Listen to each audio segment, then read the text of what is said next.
Vamos falar mais sobre esse assunto. Eu e o Yuri Pita conversamos agora com o ator e gestor cultural Antônio Grassi. Antônio, seja muito bem-vindo aqui à CNN. Bom dia para você. Um bom dia para vocês e é um prazer estar aqui com vocês, principalmente tratando de um tema que nos diz respeito de uma maneira tão presente, né? Exatamente, queria um pouco dessa tua leitura sobre essas discussões, Antônio. Como é que hoje a classe artística está avaliando esse projeto? Acompanhamos ali algumas manifestações na reportagem da Anne Barbosa. Como é que a classe artística não só está encarando, mas também se mobilizando com relação às discussões que acontecem nesse momento em Brasília?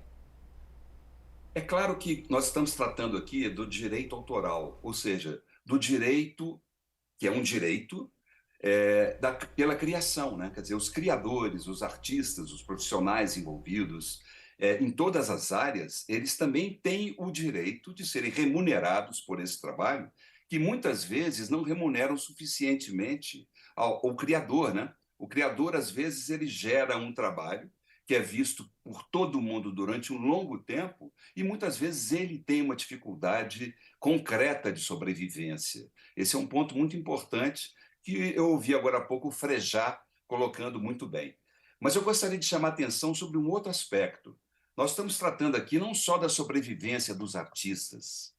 Esse projeto e essa discussão não deve ficar restrita à classe artística, sendo que é fundamental que a classe artística esteja participando, como está até o momento. Mas a gente está falando de cidadão. Nós estamos falando, se você pegar como exemplo a pandemia, aquela longa quarentena que nós vivemos, a produção artística, a cultura, a arte foi responsável pela sobrevivência de muitas pessoas. Nós chegamos até a dizer em vários momentos que a arte e a cultura eram a vacina que ainda não existia durante um longo período da quarentena, que salvou vidas. Portanto, nós estamos falando aqui da criação e da produção cultural e artística, que foi responsável também pela sobrevivência do cidadão. Nós que sobrevivemos a isso, passamos por essa quarentena convivendo e sendo alimentados pela produção artística e cultural, os filmes, as séries, a música, né? O jornalismo, todas as atividades vinculadas às questões digitais foram que nos fizeram, nós cidadãos, sobreviver durante esse período. Portanto, a gente está falando aqui da sobrevivência das pessoas, além da sobrevivência dos artistas. Yuri. Obrigado, Carol. Antônio Grassi, obrigado por estar com a gente aqui. Queria aproveitar um pouco a sua experiência. Você tem uma experiência grande na gestão pública, enfim, e tem conhecimento de como funciona a política em termos de como a política discute esses projetos de lei. Na sua avaliação, a articulação que tem sido feita pelos artistas, sei que muitos de vocês, né, o Frejá mencionou Marisa Monte, Humberto Gil, entre outros, que têm feito uma atuação bastante presente no Congresso Nacional, vocês sentem que está surtindo efeito e há uma sensibilidade da Câmara dos Deputados em entender as reivindicações da classe artística e fazer esse projeto avançar e conseguir ser aprovado de fato? Nós estamos confiantes que nesse primeiro passo, que é da unidade, da união da classe, do reconhecimento dessa luta, né? Vários companheiros, vários colegas têm atuado brilhantemente nesse cotidiano junto ao Congresso Nacional, e isso é muito importante. Alguns parlamentares também, parceiros, e que defendem essa causa, têm atuado muito bem.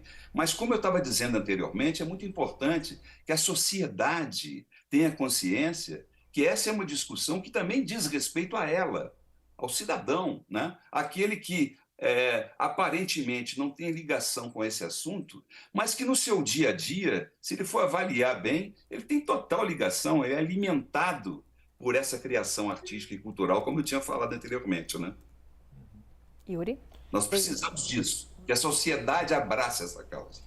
Pois é, aí, Antônio, até você falou isso, do quanto o cidadão tem esse acesso, sem nem perceber, né, a essa produção cultural. E a gente está falando principalmente de toda a transformação que ocorre por meio das plataformas digitais.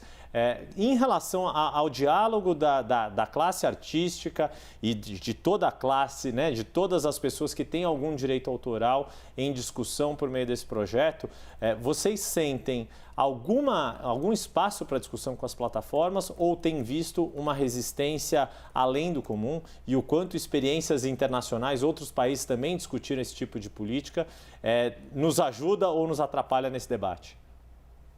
Isso é um ponto muito importante que você coloca, Yuri. A questão de que nós não estamos isolados nessa discussão. É claro que ela é nova, esse universo digital que está cada vez se apropriando mais do nosso espaço cotidiano, ele não é uma questão só brasileira.